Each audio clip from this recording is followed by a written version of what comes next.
Kabayan, kumusta? Anong balita sa inyo? So yun guys, itong ating pag-usapan ngayon ay itong ang mga production worker, no? Na kung kayo man ay may sapat na work experience dito, sana po ay ma-applyan ninyo. At ito po ay walang placement fee at ito po ay legit na agency sa Pilipinas. Kaya nga sinasabi sa inyo, bago kayo mag-apply dito, sana po ay mapanood nyo muna itong ating video dahil para at least magkaroon kayo ng idea kung kayo ba ay qualify o hindi. At again, sinasabi sa inyo, bago kayo mag-apply, importante na kayo ay qualify sa mga trabaho. Kahit anong trabaho na hinahanap nyo dito sa Canada, importante meron kayong sapat na work experience dahil talagang napakasayang kung ito man ay pakawalan ninyo yung trabaho na to, no? Tuloy-tuloy nyo lang at maraming mga resources itong ating pag-apply dito sa Canada. Again, sabi ko sa inyo, ito pong ating pag-usapan ay wala po tong placement fee dahil pinagbawal ni Canada ang placement fee. Kaya tuloy-tuloy nyo lang, no? And meron tayong mga website dito sa Canada, yung Indeed, yung Job Bank, pwede kayong pumunta diyan dahil ito po ay ito po yung mga direct hire, no? Subukan nyo lang. At itong mga direct hire, wala po kayong mga age limit dyan. Pero itong mga agency sa Pilipinas ay talagang nagka-cap sila, no? Itong mga agency ito, nagka-cap sila. Kaya wala rin naman tayong makagawa dyan dahil kumbaga sila ay nagbibigay ng mga trabahador dito sa Canada ay talagang mga quality na importante sila na kumbaga ang pinapadala nilang tao dito sa Canada ay mga talagang qualified talaga na mga bata pa, no, para at least tuloy-tuloy. Kaya ganun talagang negosyo nila. But anyway, ay sabi sa inyo, tuloy nyo lang, maraming paraan ang pag-apply dito sa Canada. Kung kayo man ay medyo nakaluwang-luwang, pwede kayo mag-international student kung kayo man ay qualified dyan. Kung kayo naman ay pwede kayo mag-tourist, kung mayroon kayong mga kakilala dito na may mga kamag-anak kayo na magbigay sa inyo ng magbigay sa inyo ng letter of invitation, no? Kung may mga kamag-anak kayo, and then pagdating nyo dito, kayo na maghanap ng trabaho. But again, sinasabi ko, hindi assurance na kayo ay makahanap ng trabaho kung kayo man ay magtuturist dito. Pero at least, malapit na kayo sa dito na kayo sa Canada. Tapos ang gawin nyo ay, kumbaga sabi ko nga, mag-door to door kayo, puntahan nyo sa mga tindahan-tindahan dito. Huwag na kayo mag-apply online. Kung dito kayo sa Canada, maging tourist man kayo, subukan nyo lang. Okay?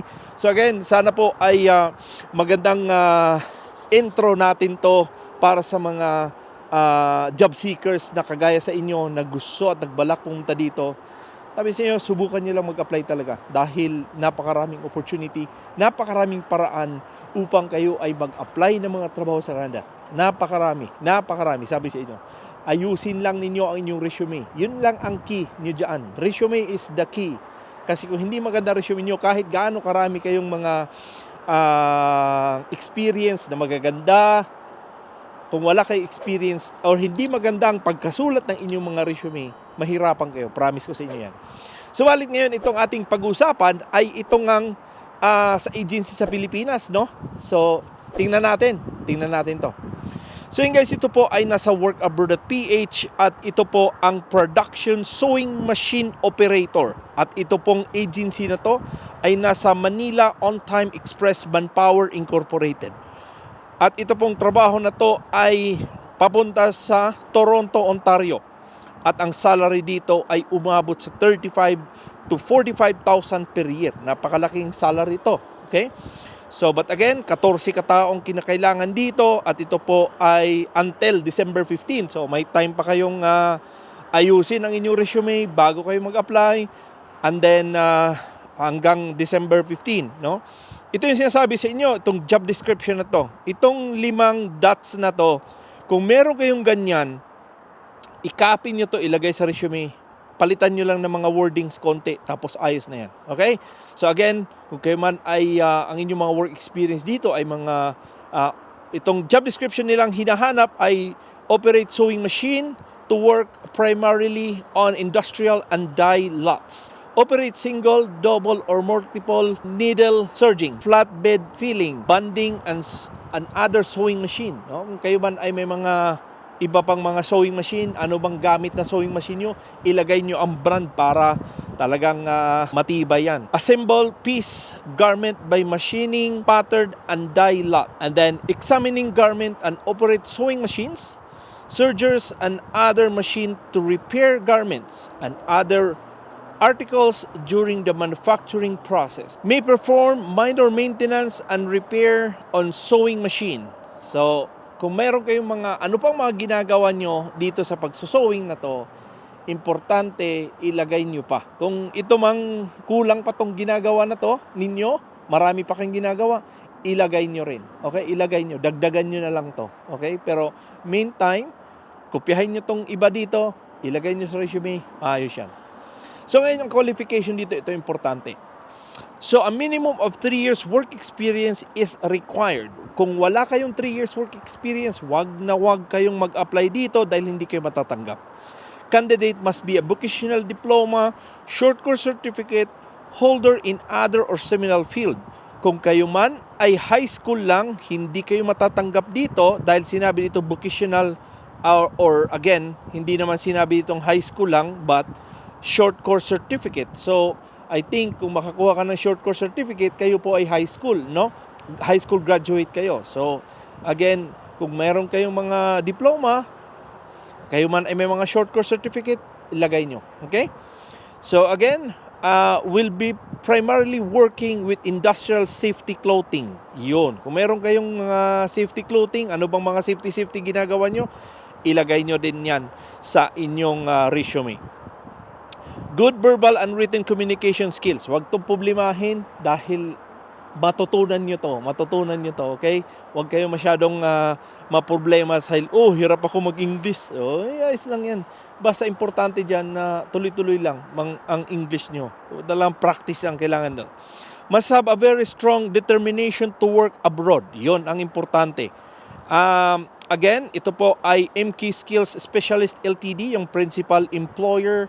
At ito po ay nasa Ontario, Canada at may POA license ito at ilalagay ko ang kanilang address doon sa ating description box upang malaman ninyo itong trabaho na to or saan kayo mag-apply. Ano? Maghanap ako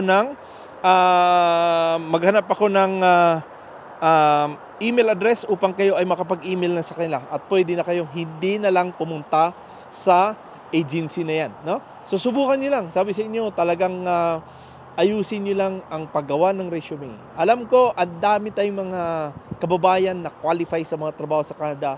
Subalit, ang problema dito ay yung inyo lang talagang resume, no? Talagang ang resume lang talaga ang problema. Kaya kung meron kayong mga kakilala na gumagawa ng mga resume, magpagawa kayo para at least matulungan kayo na makarating kayo dito. At ako po'y masaya na kayo makarating dito. At isama niyo pamilya niyo very soon na kung kayo man ay parating dito, kayo muna and then after couple of years, makarating din yung pamilya nyo. Ako po'y masaya na sila po'y makarating din dito, no?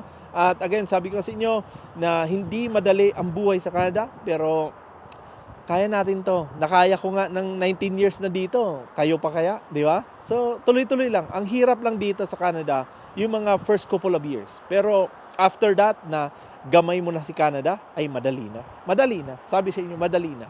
So, again, tuloy-tuloy nyo lang ang inyong mga pangarap na kayo sana ay makarating sa Canada, sama niyo ang pamilya niyo at masubukan niyo ang hirap at sarap dito, no? Hindi lang naman puro masaya, hindi lang puro hirap, balance ang buhay dito. At in terms of salary din, walang problema sa salary dito dahil compensated, no? Sabi ko sa inyo, compensated sa Canada. Hindi kagaya sa Pilipinas na talagang ganito lang tayo, ganito lang talaga, no? Dito compensated. Ang ibig sabihin niyan, ang trabaho nyo talagang standardized ang minimum salary. So, ganun pa mga guys, sana po ay may natutunan kayo dito sa ating vlog. Kung meron kayong mga comment, mag-comment lang kayo below. Dahil nga ako naman ay bumabalik talaga sa inyong ako yung nagbabasa sa mga comment inyo. At sana po ay tuloy-tuloy nyo lang panoorin yung mga video ko dahil napakarami. No? Meron din akong Facebook. sana po ay mapuntahan nyo aking Facebook at ako po ay nagpo-post din ng mga trabaho dyan everyday, almost everyday, na sana po ay makapagbigay sa inyo ng mga ideya na sana ay makapag-sign in kayo sa Job Bank at Indeed upang kayo ay manonotify kung mayroong mga trabaho na para sa inyo. So, ganun pa man guys, kung hindi pa kayo nakapag-subscribe, sana po ay consider i-subscribe at huwag nyo kalimutan lagi i-click ang notification bell upang kayo nga ay manonotify every time na meron akong video in-upload dito sa ating YouTube channel. At pwede nyo i-share itong ating mga video sa inyong mga social media, sa Facebook ninyo. At least marami tayong mga kakilala din na kung sila man ay gusto at nagbalak pupunta sa Canada, sana po ay makikita din nila itong ating mga video. So ganun pa man, maraming salamat ulit sa inyong panood at pagsubaybay sa aking channel. Ako po ulit si Noy Tevz. God bless and a wonderful day. Life lessons come one in a dozen. The other 11 get something from nothing. Life lessons come one in a dozen. The other 11 get something from nothing. Life lessons come one in a dozen. The other 11 get something from nothing. Life changes, just open the door. One thing's certain, I'll always be yours.